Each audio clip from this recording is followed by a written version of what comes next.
हे दोस्तों, कैसे हैं आप लोग।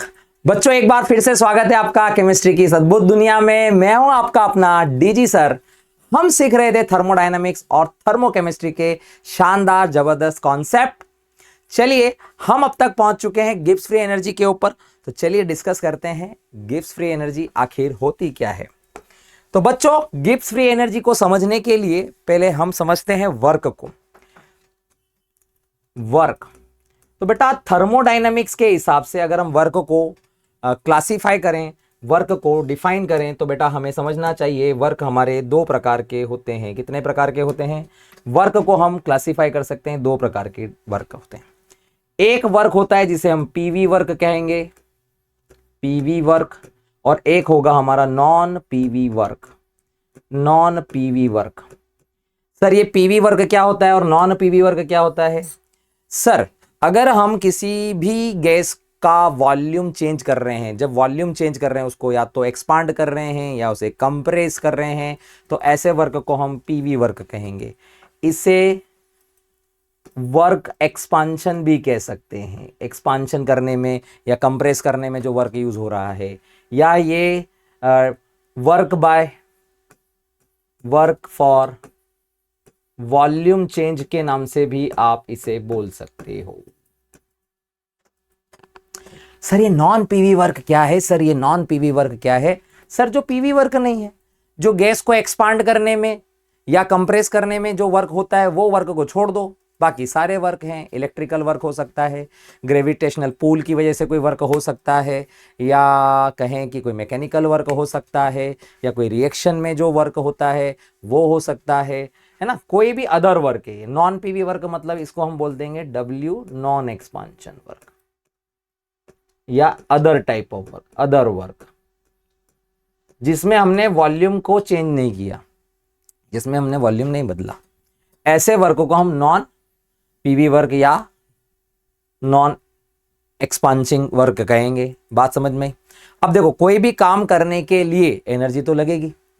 जो भी काम कर रहे हो उसमें जो है एनर्जी तो इन्वॉल्व होनी ही होनी है। तो ये जो नॉन एक्सपांडिंग वर्क है या जो नॉन पीवी वर्क है, इसको करने के लिए जो एनर्जी हमारी खर्च हो रही है, उसे हम क्या कहते हैं? गिब्स एनर्जी कहते हैं। क्या कहते हैं? गिब्स एनर्जी कहते हैं। तो गिब्स एनर्जी की अगर हम डेफिनेशन बनाएंगे तो गिब्स एनर्जी क्या है? अगर गिब्स एनर्जी का हम डेफिनेशन लिखना चाहें तो ये क्या है? ये एनर्जी है, energy to use, energy to use to do useful work, useful work or non expansion work,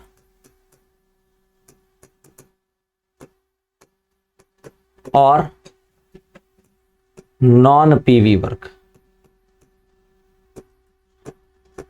non PV work।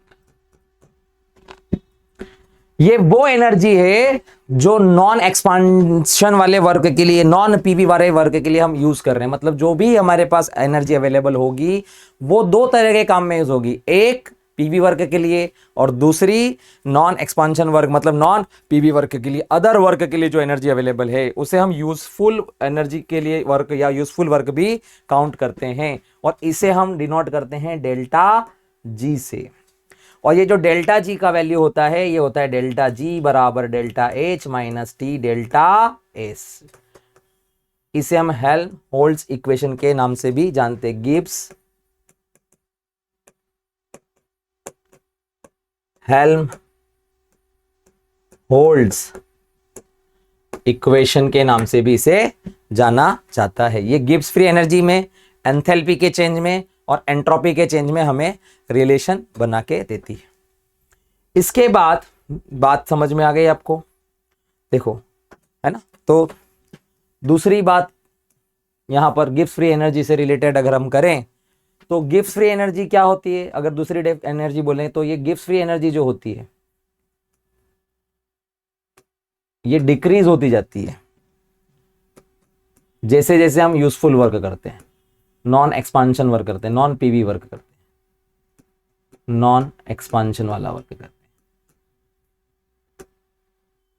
Non expansion वाला वर्क। ठीक है, कहने का मतलब क्या हुआ कि गिव्स एनर्जी, ये वो एनर्जी है ना जो आपने नॉन एक्सपांशन वर्क के लिए रखी थी। जैसे जैसे आप काम करते जाओगे वैसे वैसे ये गिव्स एनर्जी क्या होने लगेगी, डिक्रीज होने लगेगी।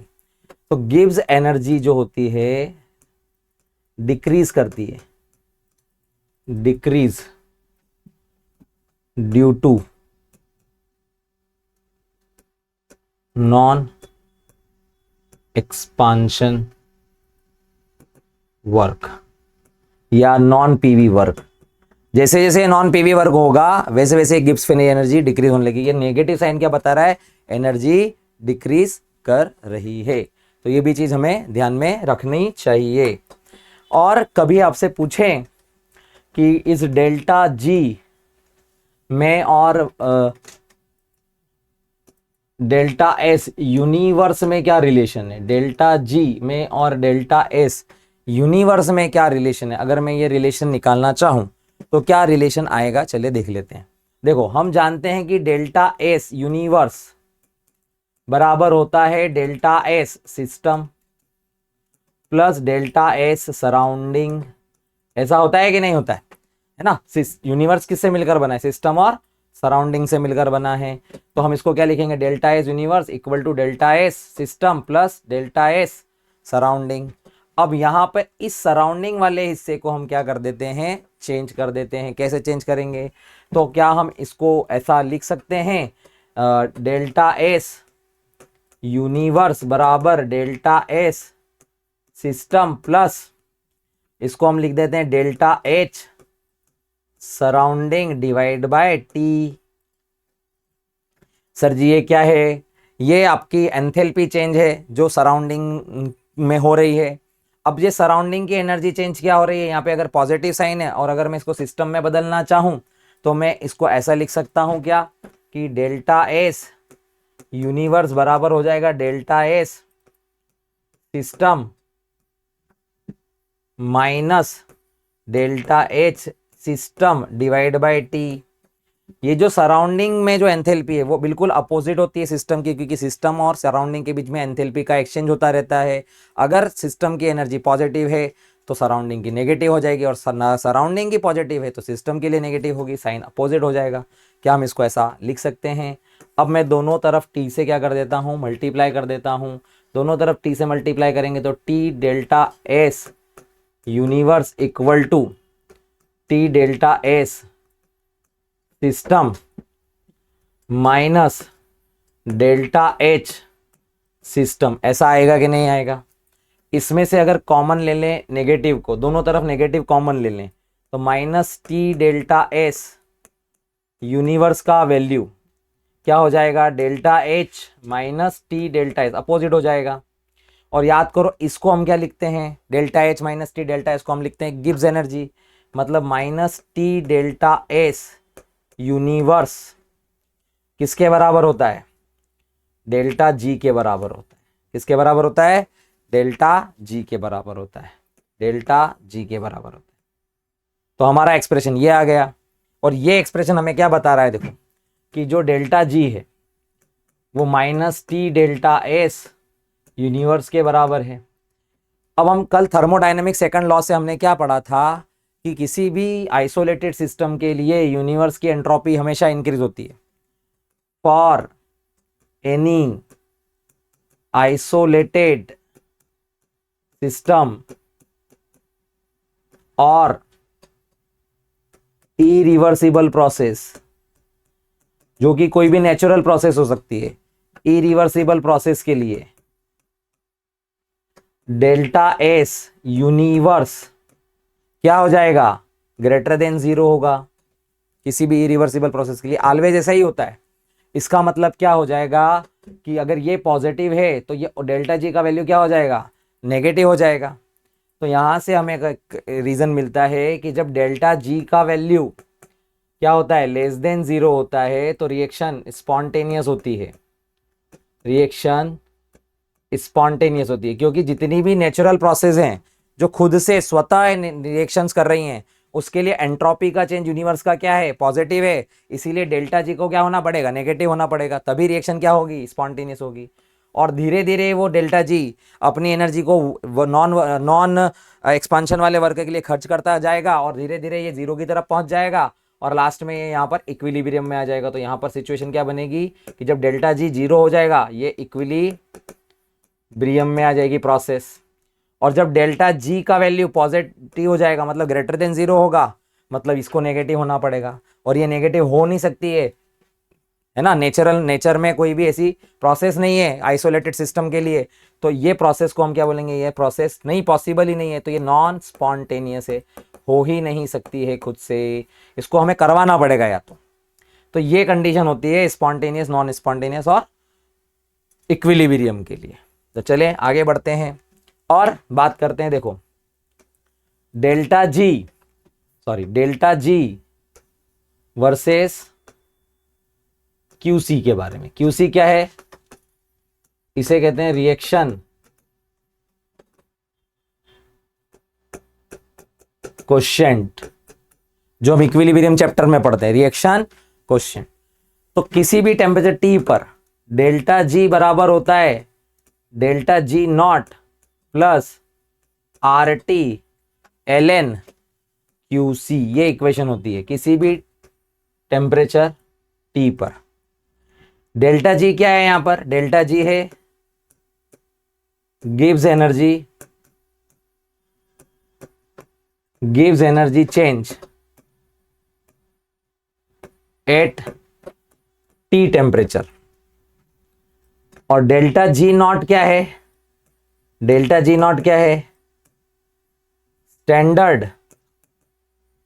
स्टैंडर्ड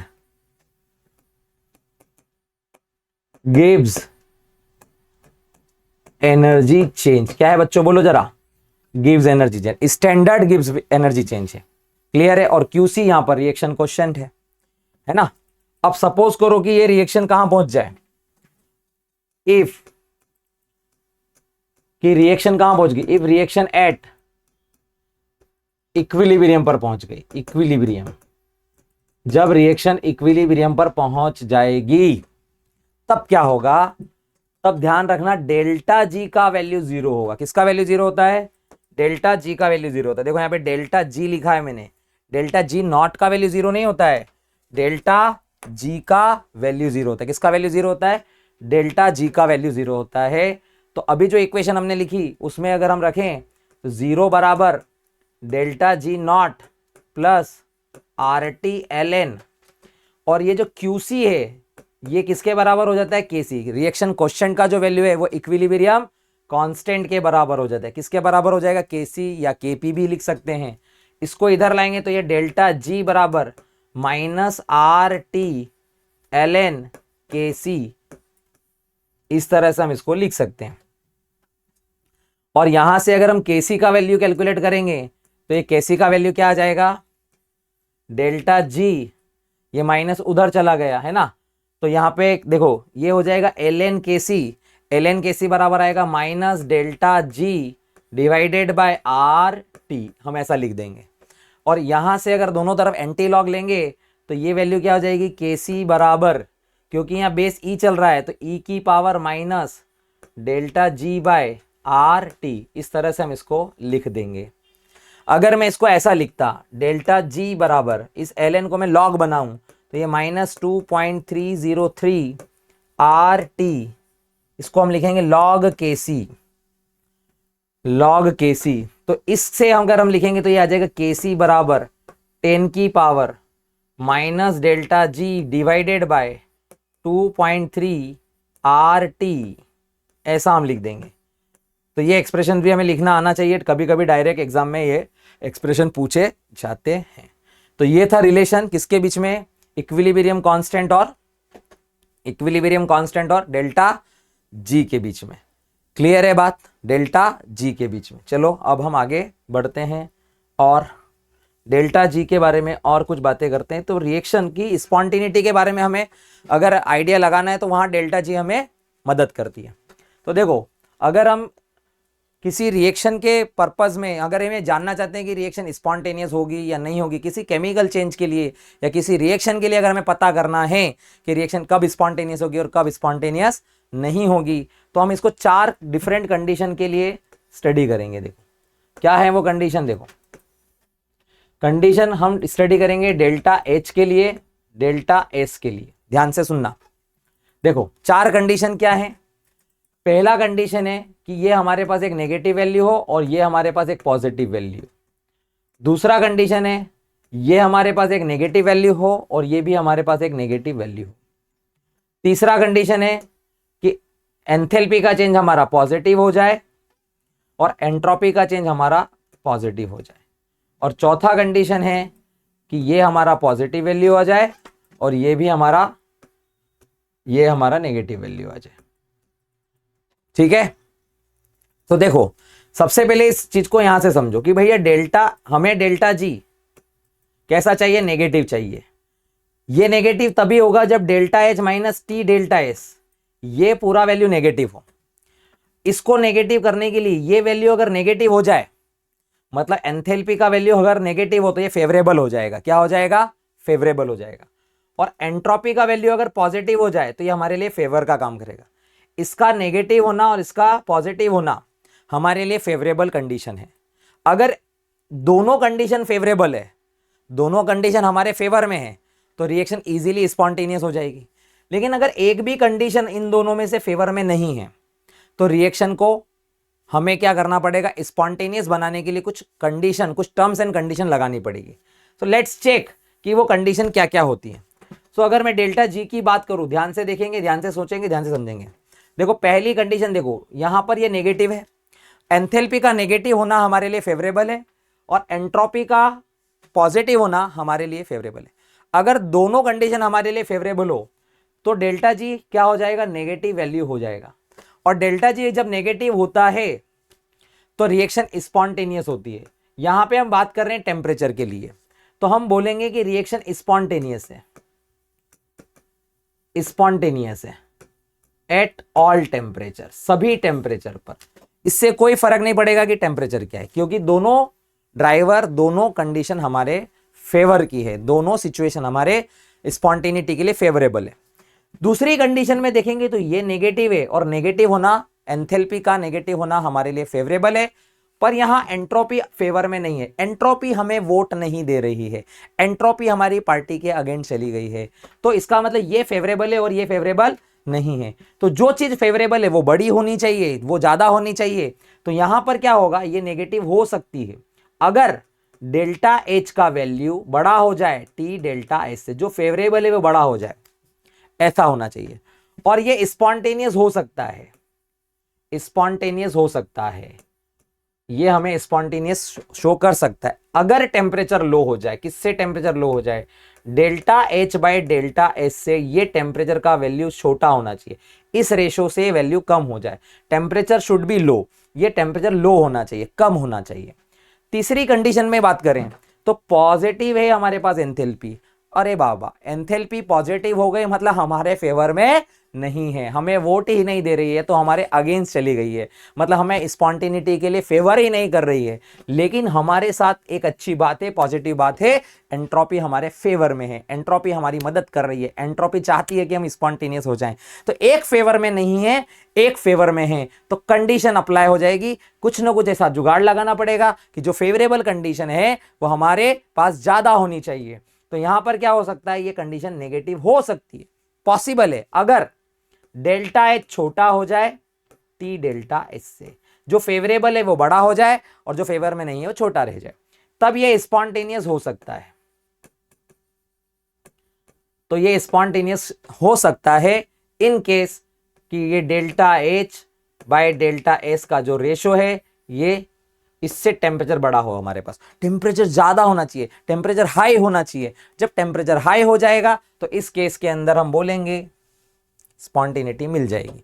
भैया भैया भैया यहां पर पॉजिटिव हो गया, ये भी फेवर में नहीं है, ये भी हमें वोट नहीं दे रहा। भैया भैया भैया यहां पे ये एंट्रोपी भी नेगेटिव हो गई, ये भी हमारे फेवर में नहीं है, दोनों ही वोट हमारे फेवर से बाहर चले गए। अब कोई सिचुएशन ही नहीं हो सकती, ये हमेशा पॉजिटिव ही आएगा। आप चाहे तो इसे चेक कर लें, डेल्टा जी बराबर delta H minus T delta S होता है। ये भी पॉजिटिव है, ये भी पॉजिटिव, ये नेगेटिव है, ये पॉजिटिव है, ये नेगेटिव है, ये नेगेटिव और ये नेगेटिव मिलकर टोटल पॉजिटिव हो गया। सारी चीज पॉजिटिव हो जाएगी। इसका मतलब क्या हुआ, डेल्टा जी कभी नेगेटिव हो ही नहीं सकता। डेल्टा जी अगर नेगेटिव ही नहीं होगा तो इसका मतलब ये हुआ रिएक्शन क्या होगी, नॉन स्पॉन्टेनियस होगी, खुद से कभी नहीं चलेगी, किसी भी टेम्परेचर पर नहीं चलेगी, एट ऑल टेम्परेचर। मतलब इस केस में सभी टेम्परेचर पर जब दोनों फेवर में हो, सभी टेम्परेचर में फेवरेबल हो जाएगी, और जब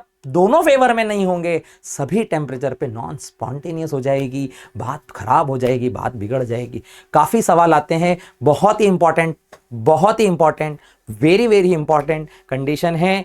चलो बच्चों आगे बढ़ते हैं और अब सीखते हैं कुछ न्यूमेरिकल्स, जिसका तुम्हें था इंतजार, वो घड़ी आ गई, है ना। कुछ पुराने और बहुत ही अच्छे मजेदार से क्वेश्चन डिस्कस करते हैं जेईई मेंस के। तो मेरे प्यारे प्यारे प्यारे प्यारे प्यारे प्यारे प्यारे प्यारे students, the molar heat capacity किसकी दी गई है, CD2O की। कितनी दी गई है, मोलर हीट कैपेसिटी 10 कैलोरी में दे दी गई है। 1000 केल्विन का टेम्परेचर है, change in entropy associated with cooling of 32 ग्राम। आप क्या कर रहे हो, कूल कर रहे हो CD2O को, वेपर फ्रॉम 1000 केल्विन। यहां पर आपको क्या करना है, यहां पर एक अधूरी सी इंफॉर्मेशन है, 1000 to 100 कर लो इसको। 1000 से 100 केल्विन आप लेके जा रहे हो, कांस्टेंट प्रेशर पर लेके जा रहे हो। तो आपको करना क्या है सर जी, आपको करना ये है, आपको द चेंज इन एंट्रोपी निकालना चाहते हो भैया। The change in entropy constant pressure पर होती है 2.303 एन CP log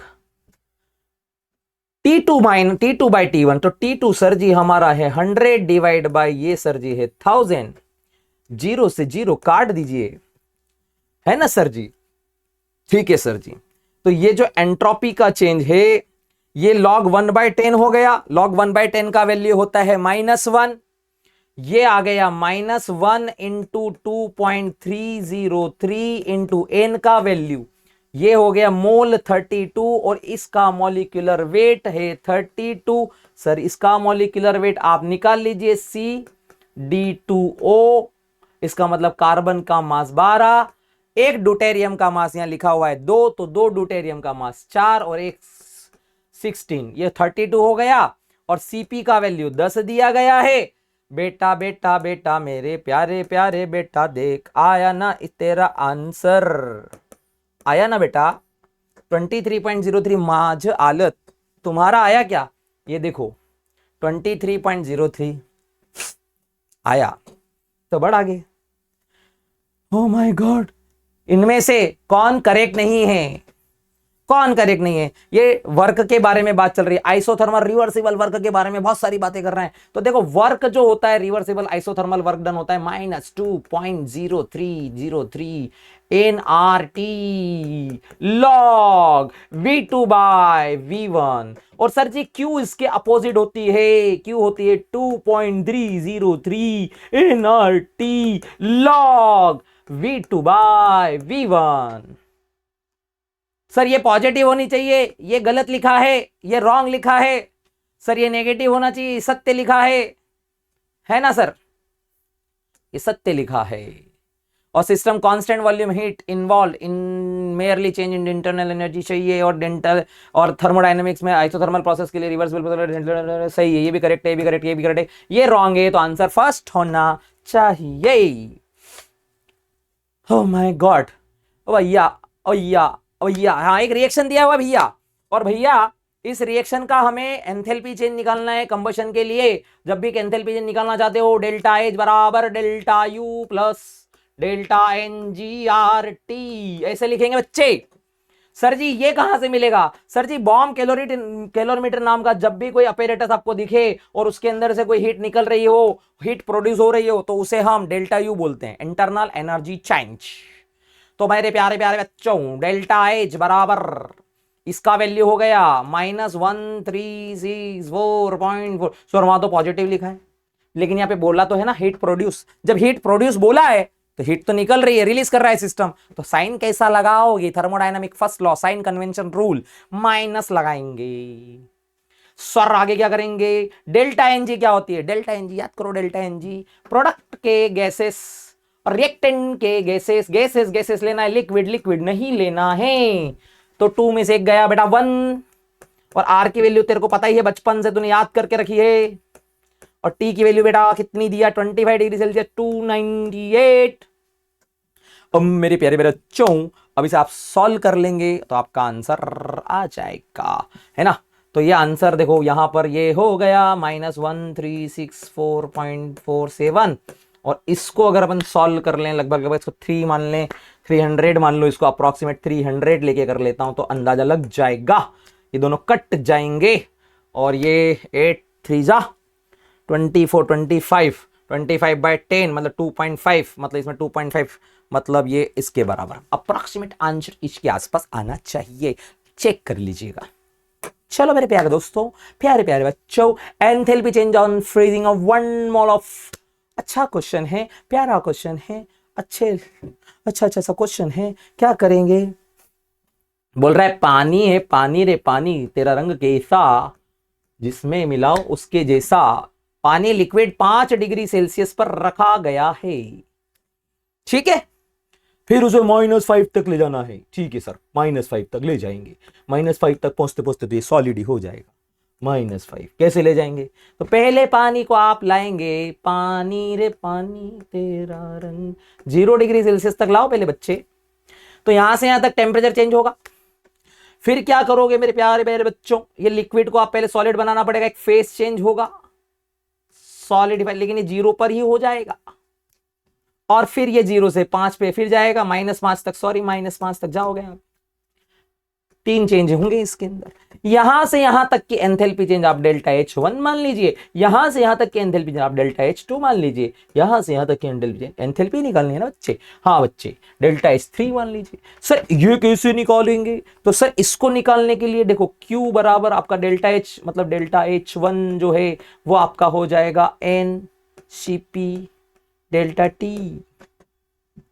और सर ये डेल्टा H2, सर ये डेल्टा H2 हो जाएगा वो जो आपने फेस ट्रांसफॉर्मेशन के लिए, मतलब लिक्विड को सॉलिड बनाने के लिए जो आपने लगाया, वो यहां पे दिया होगा। देखो ये फ्यूजन की जो एंथैल्पी दी है, तो ये नेगेटिव ऑफ, क्योंकि आप फ्यूज नहीं कर रहे, उल्टा जा रहे हो, नेगेटिव ऑफ फ्यूजन की एंथैल्पी के बराबर हो जाएगा ये। और सर ये डेल्टा H3 क्या होगा? सर ये delta H3 once again NCP, इसको CP1 ले लेते हैं, इसको CP2 ले लेते हैं। सर ये वाली, ये लिक्विड वाली CP, ये सॉलिड वाली CP, CP रख के आप सॉल्व कर लेंगे आंसर, है ना सर? कर लेंगे सर? तो सर आपके दिमाग पे छोड़ देते हैं और करिएगा सर। आइए जय हिंद का नाम ले और क्वेश्चन नंबर नेक्स्ट करें। क्या बोल रही है मेरी बात? Again undergo change from A से B, ठीक है सर, आप बोल रहे हो तो A से B जाएंगे, A से B जाना है। In the process the heat absorb and work done by the gas. A से B जाते समय ऐसे गए हम, मान लो इस रास्ते से गए, हीट एब्जॉर्ब मतलब 5 प्लस क्या आ जाएंगे, 5 हीट एब्जॉर्ब की, and work done by the gas W बराबर -8 जूल। बाबा ये जूल में है रे बब्बू, ठीक है sir, respectively. Now gas is about to back, फिर से आ गई वापस A पे, अलग रास्ते से, another process during which 3 joule of heat is evolved. मतलब यहां से आते समय आपने Q हीट इवॉल्व की 3 जूल की, तो बताओ वर्क डन कितना है? यही ना, इन दिस रिवर्स प्रोसेस, यही है सवाल, ठीक है। वर्क कितना, यही तो पूछ रहा, नीचे वर्क दिए तो है, कितना होगा मालूम नहीं। लेकिन देखो जब यहां से यहां जाओ और यहां से यहां पे आओ, जो भी इंटरनल एनर्जी चेंज होगा वो बराबर होगा। है ना, मतलब internal energy change from A से बी बराबर होगा नेगेटिव साइन के साथ internal energy change from B से ए। उल्टा है ना, इसलिए साइन बदलेगा, लेकिन वैल्यू बराबर होगी क्योंकि ये पाथ पे डिपेंड नहीं करती ना इंटरनल एनर्जी। और सर थर्मोडायनेमिक फर्स्ट लॉ लगाना ही पड़ेगा, हीट वर्क में रिलेशन इंटरनल एनर्जी लगा सकती है, थर्मोडायनेमिक फर्स्ट लॉ ही लगा सकता है।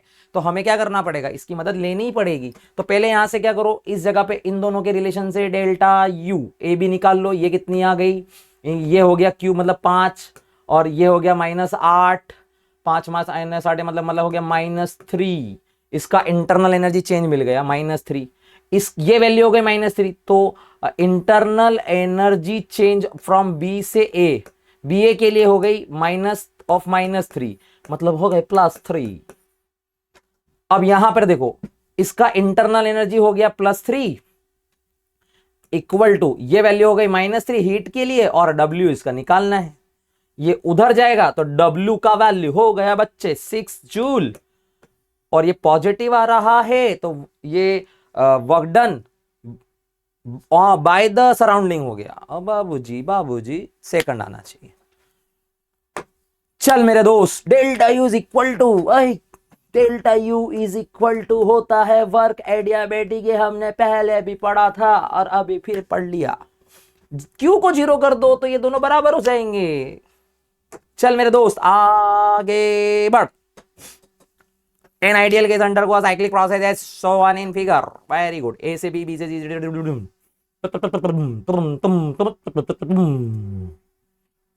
ठीक है सर, ठीक है सर। क्या करें, क्या निकालना है, cyclic process, heat absorbed by the system during process. यहां से C से A तक जाने में हीट अब्सॉर्ब कितनी हुई ये निकालना है। देखो एक साइक्लिक प्रोसेस के लिए नेट इंटरनल एनर्जी को 0 कर दो फॉर साइक्लिक प्रोसेस, ये 0 होती है। ठीक है, अब यहां पर ये जो नेट डेल्टा यू जो है, ये जो है इक्वल टू ये होगी इंटरनल एनर्जी में चेंज फ्रॉम ए से बी प्लस इंटरनल एनर्जी में चेंज फ्रॉम बी से सी प्लस इंटरनल एनर्जी में चेंज फ्रॉम सी से ए, और ये सब मिला के 0 है।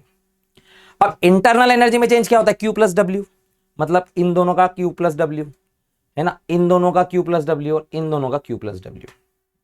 ठीक है, तो मेरे प्यारे बच्चों ये कौन सी प्रोसेस है, AB, तो इसका Q ये रहा 2 प्लस इसका W वो रहा -5, मतलब मैं ऐसा लिख देता हूं 2 - 5 साइन के, प्लस डेल्टा यू बी मतलब इसका Q प्लस W, BC का Q। अब BC की इंटरनल एनर्जी चेंज डायरेक्ट दी हुई है तो यहाँ पे डायरेक्ट लिख दो -5, डायरेक्ट -5 लिख दो, ये वैल्यू डायरेक्ट दी हुई है, इसको Q प्लस W लिखने का जरूरत नहीं है। इसका Q और W लिख दिया AB का, और नेक्स्ट वाली जो प्रोसेस है उसका W दिया गया है तो Q मालूम नहीं है, तो QCA जो अब्सॉर्ब करना है प्लस W कितना हो गया 3, और सब मिला के 0 है। तो ये मेरे प्यारे बच्चों ये हो गया 10 में से गया 5, 10 में से गया 5 -10 में से 5 गया है ना, तो प्लस के 5 आ रहे होंगे और क्या, तो QCA बराबर +5। अच्छा एक बात और बताओ, इसने खुद ही बोल रखा है ना एब्जॉर्ब होगी तो प्लस में आना चाहिए आंसर, नेगेटिव कैसे आएगा, बस तो आंसर सही है। चल मेरे घोड़े, देख मेरे बच्चे एंट्रोपी चेंज नेगेटिव किसके लिए, कैसे देखेंगे, देख डायमंड के केस में पता कर लो। देखो डायमंड के केस में डेंसिटी से पता करो, इसकी डेंसिटी ज्यादा है, वॉल्यूम इसका कम होगा, इसकी डेंसिटी कम है डायमंड से तो इसका वॉल्यूम ज्यादा होगा। एंट्रोपी डिपेंड करती है वॉल्यूम पे, और वॉल्यूम बढ़ता है स्पेस बढ़ती है तो एंट्रोपी बढ़ती है, मतलब लेस वॉल्यूम से मोर वॉल्यूम की तरफ जा रहे हो तो एंट्रोपी का चेंज पॉजिटिव है। नाइट्रोजन गैस का टेम्परेचर 273 है और 300 पे जा रहे हो, टेम्परेचर बढ़ा रहे हो तो भी एंट्रोपी बढ़ती है, तो एंट्रोपी का चेंज पॉजिटिव है। यहां देखो 1 मोल एटम है और ये 2 मोल एटम है, 1 मोल से 2 मोल जा रहे हो, मोल्स बढ़ते हैं तो भी एंट्रोपी बढ़ जाती है। प्रेशर को देखो, एक एटीएम है 5 एटीएम में, प्रेशर बढ़ाऊंगा तो गैस कम हो जाएगी, वॉल्यूम कम हो जाएगा, गैस कम नहीं होगी सॉरी, वॉल्यूम कम हो जाएगा, वॉल्यूम कम होगा तो कम स्पेस में वेल अरेंज होकर रहना पड़ेगा भैया आपको, तो अरेंजमेंट हो जाएगा, एंट्रोपी डिक्रीज हो जाएगी, डिक्रीज डिक्रीज डिक्रीज। तो आंसर तो तुम्हें पता चल ही चुका है, आगे बढ़ते हैं। Combustion of heptane, heptane, heptane,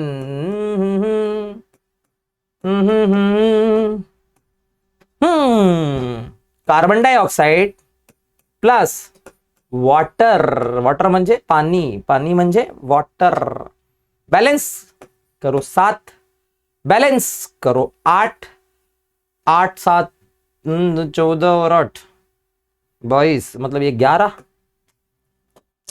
ये बाबू लिक्विड है और ये तो बचपन से पीता है और लिक्विड ही है, तो बेटा डेल्टा एन जी इसका आ रहा है 7 माइनस 11 बराबर -4। तो मेरे प्यारे बच्चों delta H minus delta U बराबर होता है delta N G R T, तो आंसर हो गया -4 आर टी, और आंसर तो आपको दिख ही रहा होगा। तो बढ़ते हैं आगे, इस सिलसिले को करते हैं आगे, और बहुत ही अच्छा क्वेश्चन है, थर्मोडायनेमिक्स का क्वेश्चन है, और यहाँ पे बेटा आपको दिया गया है वर्क, और मॉड में दिया गया है वर्क, और यहाँ पे आपको दिया गया है LNV, और प्रोसेस का नाम दिया गया है रिवर्सिबल आइसोथर्मल एक्सपांशन। तो वर्क रिवर्सिबल के लिए होता है W इक्वल टू -NRT, क्योंकि LN में चाहिए तो LNV2/V1, इस माइनस को उधर ले लेते हैं, ये हो गया -W बराबर NRT LNV2/V1, क्योंकि ये मॉड में है तो मैं इसको मॉड में ले लेता हूं, तो ये पॉजिटिव हो जाएगा, तो मतलब ये W मॉड बराबर हो जाएगा NRT, इसको मैं लिख देता हूं LNV2 माइनस LNV1, ऐसा लिख सकते हैं, log A/B, दोनों को लिखेंगे NRT LNV2 minus NRT LNV1, और किसके बराबर है W। अब ये लाइन की इक्वेशन बन गई y बराबर mx माइनस सी, मतलब इस लाइन का स्लोप पॉजिटिव होना चाहिए, पर इंटरसेप्ट नेगेटिव होना चाहिए, इंटरसेप्ट नेगेटिव होना चाहिए, इंटरसेप्ट नेगेटिव होना चाहिए, इंटरसेप्ट पॉजिटिव नहीं हो सकता। देखो यहाँ पे इंटरसेप्ट पॉजिटिव हो रहा है, ये नहीं आएगा आंसर, यहाँ पे दोनों केस में इंटरसेप्ट पॉजिटिव हो रहा है, ये नहीं आएगा आंसर, यहाँ पे एक भी जगह पे इंटरसेप्ट नेगेटिव नहीं हो रहा है, ये भी नहीं आएगा आंसर। लेकिन इस लाइन को अगर मैं पीछे बढ़ा दूं तो ये इंटरसेप्ट नेगेटिव होगा और इसका इंटरसेप्ट 0 आएगा, तो ये हो सकता है आंसर सेकंड।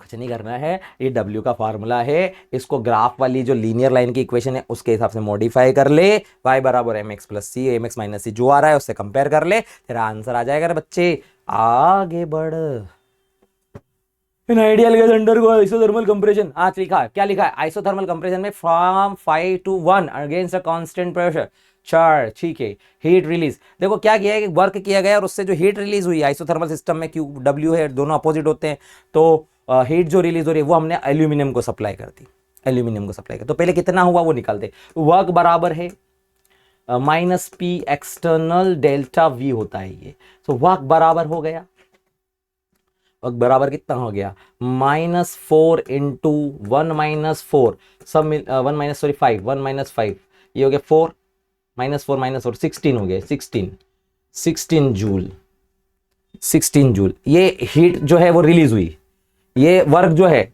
इसके बराबर हीट रिलीज हुई, वर्क बराबर -Q, तो ये हो गया -16 जूल, इतनी हीट रिलीज हुई, रिलीज।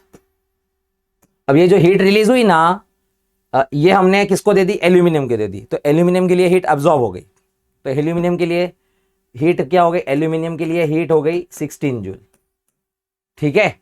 अब हमें क्या निकालना है कि टेम्परेचर कितना इंक्रीज करेगा अगर एल्यूमिनियम की हीट कैपेसिटी दी हुई है, तो एल्यूमिनियम की हीट जो हमने सप्लाई करी वो प्लस NCP डेल्टा T, ये हमें दिया गया है 16, ये हमारे पास है 1 मोल, ये हमारे पास है 24 और चेंज इन टेम्परेचर हमें निकालना है। तो चेंज इन टेम्परेचर आ गया 16/24, तो ये हो गया बेटा 2/3 केल्विन। प्राणायाम किया करो, खाया पिया करो और प्राणायाम भी किया करो। क्या कहते हो? ये कहता है कि डेल्टा जी, अच्छा जी डेल्टा जी नॉट बराबर है ए माइनस बी टी बी, ऐसा लिख देता हूं। हमारे को पता है कि डेल्टा जी नॉट तो बराबर होता है delta H not minus T delta S not. तो इसको इससे कंपेयर करें तो ये डेल्टा एच नॉट बराबर ए आ रहा है और ये एक पॉजिटिव वैल्यू है, मतलब रिएक्शन एंडोथर्मिक है, मतलब डेल्टा एच का वैल्यू ग्रेटर देन 0 होना चाहिए, मतलब ए का वैल्यू ग्रेटर देन 0 होना चाहिए हमेशा के लिए। और एंट्रोपी को देखो, ये पॉजिटिव आ रही है तो एंट्रोपी का चेंज भी पॉजिटिव होना चाहिए। तो सर एक्सोथर्मिक का केस बन नहीं सकता, एंडोथर्मिक में ए लेस देन 0 हो नहीं सकता, बड़ा ही होना चाहिए। आंसर 4 आएगा मेरे प्यारे बच्चे। मेरे प्यारे बच्चे आगे बढ़ और आगे बढ़कर इस क्वेश्चन को कर। और क्वेश्चन कह रहा है, क्या कह रहा है दिल की सुनो। डेल्टा एच एक रिएक्शन है, डेल्टा एस उसकी एंट्रोपी है, तो it's not feasible at 298 kelvin पे फिजिबल नहीं है। The temperature above which reaction will be feasible. ऐसा कौन सा टेम्परेचर है जिस पर ये रिएक्शन फिजिबल हो जाएगी? तो देखो भैया, आपको फिजिबिलिटी निकालनी है तो पहले डेल्टा एच, डेल्टा एस और डेल्टा जी के बीच में रिलेशन, रिश्तेदारी निकालो। According to the given information ये हमारे पास पॉजिटिव है और ये भी हमारे पास पॉजिटिव है। ये हमारे फेवर में नहीं है, ये हमारे फेवर में है, तो जो फेवर में है वो बड़ा होना चाहिए। तो टेम्परेचर जो है इस रेशो से बड़ा होना चाहिए।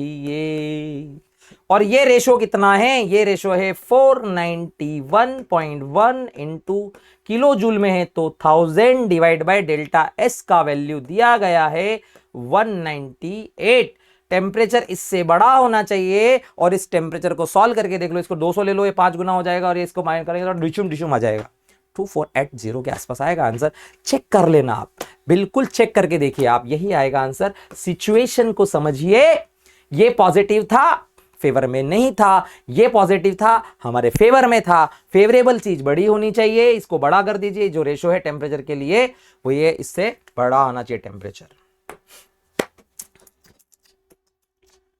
डेल्टा एस 200 जूल दिया है, डेल्टा एस भी दिया है माय डियर फ्रेंड।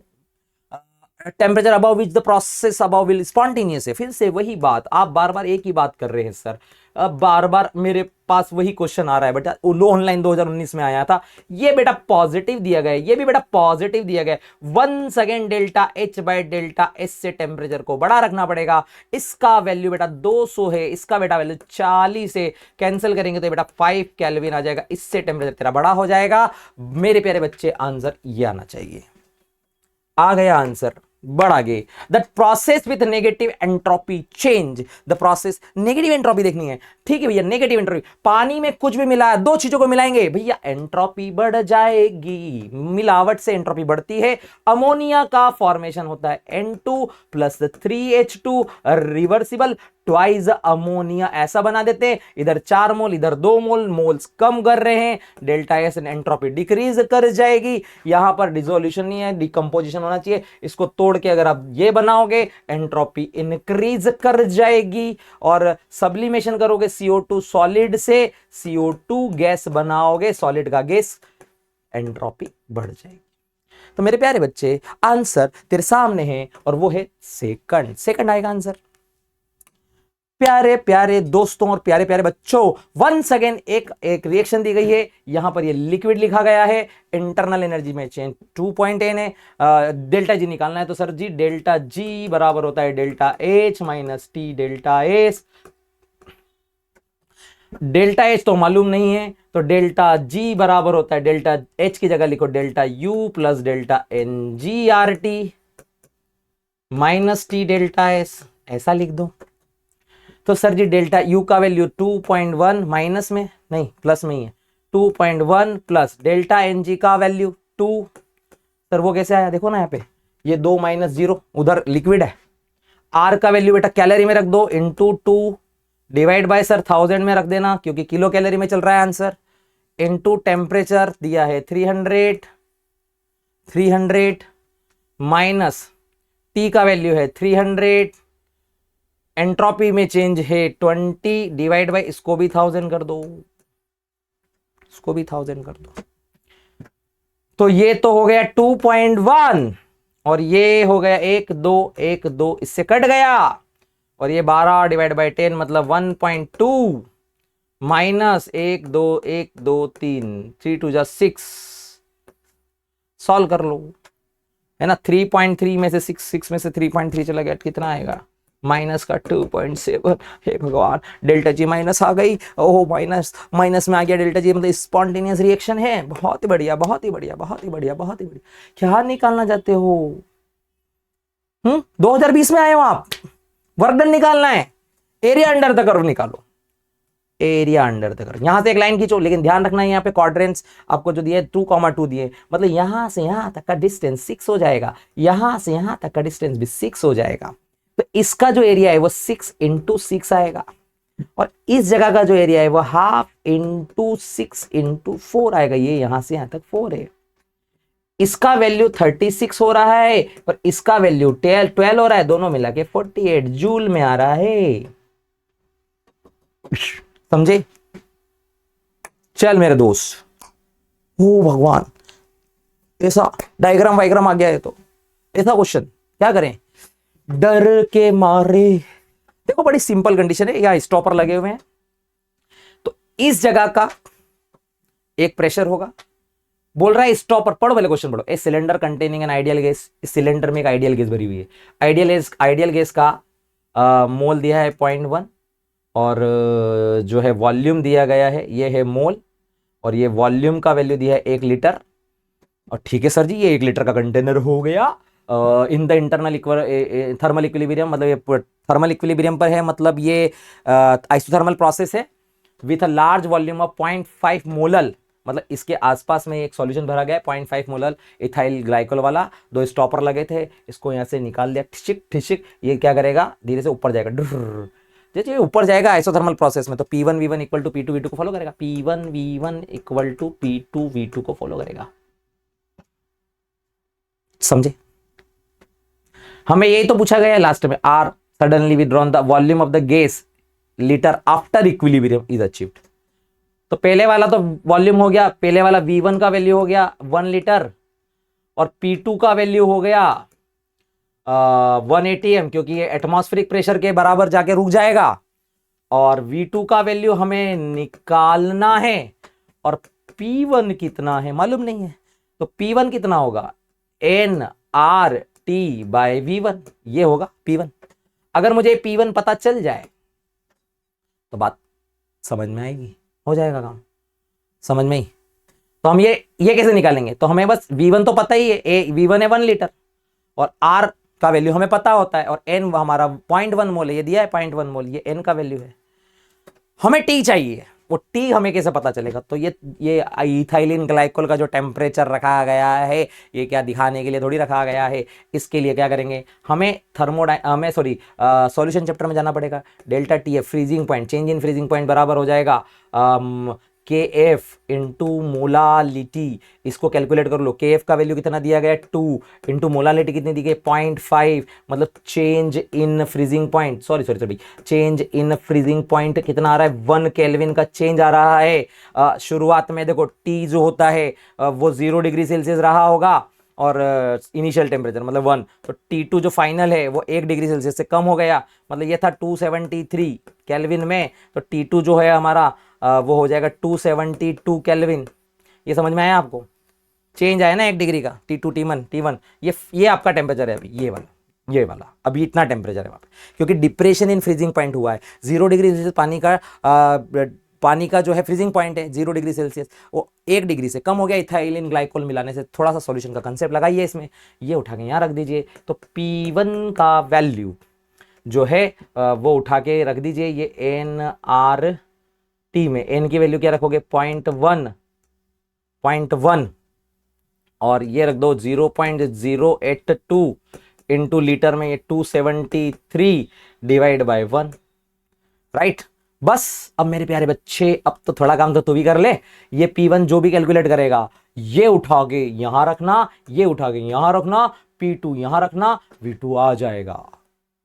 तो जो P1 की वैल्यू आएगी वही हमारी V2 की वैल्यू आएगी। तो बस P1 निकालना है, ये P1 निकाल लेना, आंसर तुम्हारे पास होगा। चल मेरे दोस्त आगे बढ़ते हैं। During which of the following process does entropy decrease कर रही है। अच्छी बात है। फ्रीज करो किसी भी चीज को, आइस बना रहे हो, सॉलिडिफिकेशन कर रहे हो, ऑब्वियस है एंट्रोपी नहीं रे एंट्रोपी डिक्रीज करेगी। फिर आइस से -10 डिग्री सेल्सियस गए मतलब और टेम्परेचर कम करते गए तो काइनेटिक एनर्जी कम होती चली जाएगी। एंट्रोपी कम होती जाएगी। अरे एंट्रोपी कम होती जाएगी। 4 मोल 2 मोल में कन्वर्ट हो गए बाबा, अच्छी बात नहीं है। एंट्रोपी कम होती जाएगी। एड्सॉर्ब कर रहे हो गैस को, सेटल कर रहे हो, नीचे बिठा रहे हो, इधर उधर घूम रही थी मस्त, आपने बिठा दिया, शांत बिठा दिया, अच्छी बात थी। एंट्रोपी कम हो रही है। डिसॉल्व कर रहे हो, नमक को पानी में मिला रहे हो, आयनाइज कर रहे हो, मोल्स बढ़ रहे हैं, पार्टिकल अलग अलग हो रहे हैं, एंट्रोपी बढ़ रही है। तुम तो ठहरे एबीसीडी आंसर आएगा भैया। ओ मेरे बच्चे, मछली जल की रानी थी, जीवन उसका पानी था, बाहर निकाला और 100 डिग्री सेल्सियस पे पका डाला। अरे भगवान, बहुत देर है तुम, अच्छी बात नहीं है। मैं तो वेजिटेरियन हूँ खैर, पर आप देखो क्वेश्चन में क्या करना है। वो जो पानी है मछली के ऊपर वो लिक्विड स्टेट में था, उसको पकाया 100 डिग्री सेल्सियस पर, तो 0 से वेपराइज हो गया वो, ऐसे कुछ हुआ होगा है ना, लिक्विड से वेपर में कन्वर्ट हो गया जाके।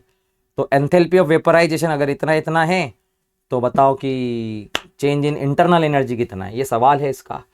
तो डेल्टा H बराबर होता है delta U plus delta NGRT। इसका वैल्यू दिया गया है 41.1, इसका वैल्यू हमें अभी निकालने का है। ये 1 मोल है 1 और ये 0 है क्योंकि लिक्विड है, तो 1 - 0 मतलब 1। R की वैल्यू बेटा आप बचपन से 8.3 डिवाइड बाय 1000 रखते आए हो। टेम्परेचर आपको 373 रखना है। इसे आप कैलकुलेट करेंगे तो लगभग इंटरनल एनर्जी का वैल्यू 38 के आसपास आ जाएगा किलो जूल में। आंसर किलो जूल में इतना आना चाहिए। कर लेंगे आई थिंक। आप बहुत समझदार हैं, आप बहुत ही ज्यादा अच्छी बात है। इस क्वेश्चन को आपको हिंट दे देते हैं और आपको करना है। क्वेश्चन कैसे करना है मैं आपको हिंट देता हूं। देखो क्वेश्चन में क्या करना है, पहले 1 mole of an ideal gas है, मोनो एटॉमिक गैस है, subject to change as shown in the graph, the magnitude of the work. तो यहां से यहां तक का एक वर्क है, मैग्नीट्यूड ऑफ वर्क निकालना है। तो वर्क बराबर हो जाएगा, पहला वर्क 1 से 2 के लिए, दूसरा वर्क 2 से 3 के लिए, और तीसरा वर्क हो जाएगा W 3 से 1 के लिए। ठीक है, ये जो वर्क है ये 1 से 2 जो वर्क है ये आपका -P एक्सटर्नल डेल्टा V के बराबर होगा क्योंकि आइसोबारिक वर्क है। और ये जो वर्क है ये आपका 0 होगा क्योंकि ये आइसोकोरिक वर्क है। देखो वॉल्यूम कांस्टेंट है यहां पर। और ये जो वर्क है ये वर्क हो जाएगा -2.303 nRT log V2 by V1। ठीक है, सो माय डियर स्टूडेंट्स ये हो जाएगा माइनस। अब यहां पर प्रेशर देखो, इस लाइन पर प्रेशर आपको 1 atm दिख रहा है, तो -1 इंटू चेंज इन वॉल्यूम, तो फाइनल वॉल्यूम 40 और इनिशियल आपका 20, तो इंटू 20 और यूनिट आएगी इसकी बार लीटर। ये बार लीटर में चल रहा है। ये 0 हो गया, ये -2.303। एन का वैल्यू आपने रख दीजिए यहां पे। एन का वैल्यू कितना रखोगे 1। आर का वैल्यू कितना रखोगे, तो आर का वैल्यू रखेंगे हम, क्योंकि ये बार लीटर में ले रहे हो तो आर का वैल्यू भी उसी तरह से कुछ रखना पड़ेगा हमें। ठीक है, तो ये रख दिया हमने 0.0821 इंटू टी का वैल्यू हमें पता नहीं है, यहां पर टी पता करना पड़ेगा, और टी और फिर लॉग V2 बाई V1, तो V2 हो गया आपका 20 डिवाइडेड बाय 40। ये कैसा है सर? देखो यहां पर ये इनिशियल है और ये फाइनल है, और through out the process temperature constant होगा, तो इस पॉइंट पर भी टेम्परेचर कांस्टेंट होगा। तो इस पॉइंट 1 पर मैं क्या करता हूं, टेम्परेचर निकाल लेता हूं। एट पॉइंट 1, किसी भी पॉइंट 1 पर इस पे निकाल लिया। पीवी इक्वल टू एनआरटी लगा दो, तो टेम्परेचर की वैल्यू कितनी हो जाएगी? टेम्परेचर की वैल्यू हो जाएगी PV by R T, R N equal to T हो जाएगा। आप चाहो तो यहां रख दो इसको, तो आपका आर से आर कैंसिल भी हो जाएगा। और पी कितना है, तो पॉइंट 1 पर पी है 1 और वी है 20। यहां रख देते हैं इसको उठा के, ये सारी वैल्यू उठा के यहां रख दो, है ना। मैं थोड़ा सा यहां लिख देता हूं आपको, ये 8.1 पर, एक पॉइंट 1 कहीं पे भी निकाल सकते हैं। 2 आप चाहो तो 2 पे निकाल लो, 3 पे निकाल लो, सॉरी 3 पे निकाल लो, क्योंकि ये प्रोसेस है। तो पॉइंट 1 पे निकाला था मैंने, तो आपका टी जो आ रहा था वो P V by R T आ रहा है, आर सॉरी एन आ रहा है। तो आप यहां पर टी की जगह पे यहां पे रख दो, टी की जगह पे रख दो पी की वैल्यू कितनी है 1 और वी की वैल्यू है 20 डिवाइड बाय आर, और यहां पर n टू n, तो ये दोनों वैल्यू इन दोनों से कैंसिल हो जाएगी और यहां बचेगा log 20/40, मतलब log 1/2। ठीक है, log 1/2 की वैल्यू होगी -0.3। इसको आप मल्टीप्लाई करना, आंसर आ जाएगा। यहां से आगे का काम आपको करना है। तो यहाँ पे आपको थर्मोडायनेमिक्स में आई थिंक काफ़ी सारे क्वेश्चन मैंने करवा दिए हैं, समझ में आए होंगे, मज़ा भी आया होगा आज के लेक्चर में। अगले लेक्चर में हम थर्मोकेमिस्ट्री, एक हिस्सा और है थर्मोडायनेमिक्स का, थर्मोकेमिस्ट्री में डिफरेंट टाइप ऑफ हीट्स के बारे में बात करेंगे, और सवाल कैसे किए जाते हैं थर्मोकेमिस्ट्री के, इसके बारे में चर्चा करेंगे कि आखिर फॉर्मेशन एनर्जी क्या है, न्यूट्रलाइजेशन की एंथैल्पी क्या होती है, रिएक्शन की एंथैल्पी और फॉर्मेशन में क्या रिलेशन होता है, ये सारी चर्चा करेंगे अगले लेक्चर में। तब तक के लिए अलविदा, सायोनारा, फिर मिलेंगे दोबारा, बाय बाय।